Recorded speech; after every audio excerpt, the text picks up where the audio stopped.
This is going to be another lecture-style video. It will be the first of what's certainly going to prove to be a handful of such videos that I'm going to be making by way of summary and conclusion for the entire series of videos that I have made devoted to reviewing and presenting and describing and demonstrating various series of foreign language learning materials.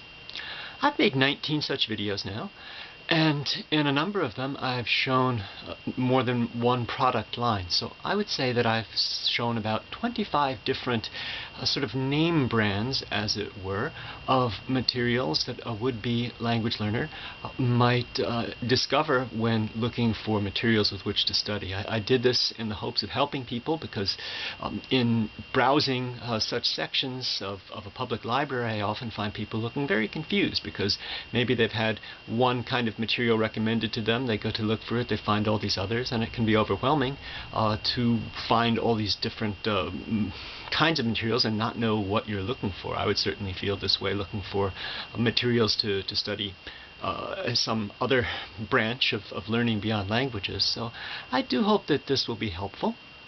I may make some more videos at some point in the future, but I'm stopping right now because I have already gone beyond the description that I gave for the entire little series, namely that I was going to show those methods and materials that I myself have actually used.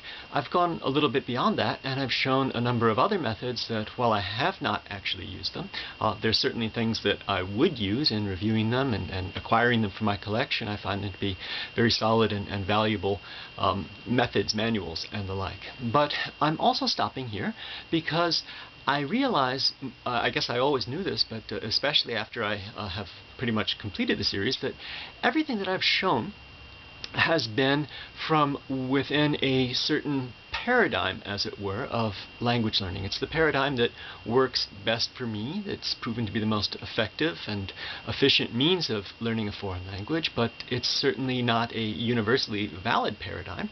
And so that's what I would like to talk about in certainly this initial summary and conclusion video, different paradigms for language learning. The paradigm from within which I work is that it's best to teach yourself a language by means of manuals that have accompanying recorded materials. But there are other paradigms, and what might these be? How can we sort of get an overview of them and know that we're doing this in a comprehensive and systematic fashion? I had a professor once, Ioan Culianu, and he taught me a very good hermeneutic technique of analyzing human phenomenon, and the language learning is an intellectual and human phenomenon, and that is to break possibilities into all various logical bifurcations and follow them from that point. So, taking some of my own premises, again, saying that I learn best by teaching myself from a manual and accompanying recorded materials, some other premises like that, backtracking to the very beginning, the idea of learning a foreign language. How can we possibly do that? I think that there are two, the main bifurcation would be, well, the notion that you can teach yourself versus the notion that you can't, that you need a teacher, having somebody else teach you the language. And as that's I think the main paradigm, historically and even today, I will go from there first after I finish this preliminary summary and conclusion video talking about paradigms in general. I will try to devote probably a video to each one of these paradigms.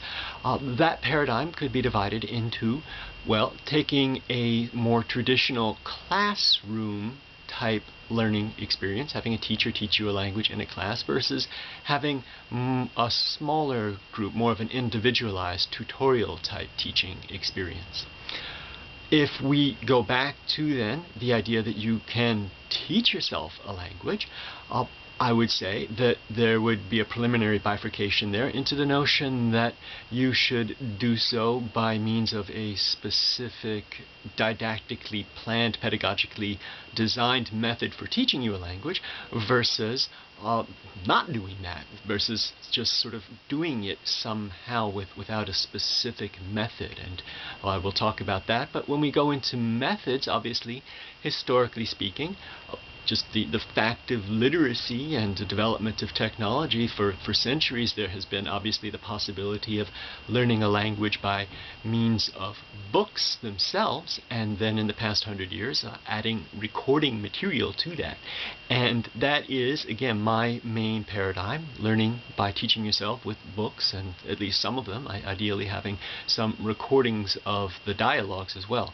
So I think that comes somewhere in the middle of all these possible paradigms, but since that is the one that I have presented and shown you all the materials for, I'm going to leave that one for the very last and talk about sort of, if that one does apply to you, putting together a good sequence of types of materials to work with.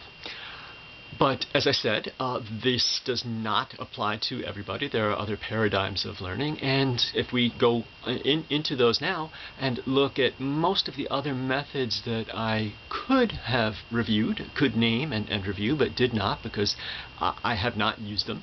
They're not in my paradigm. I would say that we would start to branch out and bifurcate from the notion that you can teach yourself by means of a manual or a method to saying, well, we've added recordings about 100 years ago, roughly.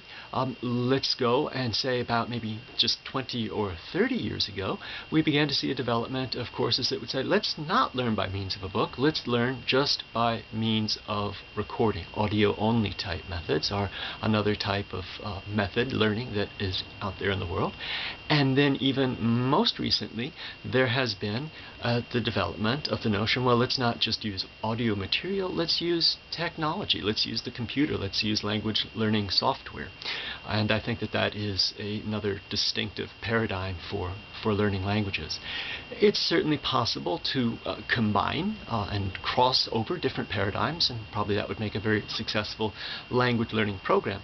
But I also think that each of these paradigms has some advantages, certainly for certain types of learners. So I would like to take this series of summary and concluding videos and work through those different paradigms in turn, talking about what kind of factors make them successful, what kind of person they are best suited for, and how you might best access them.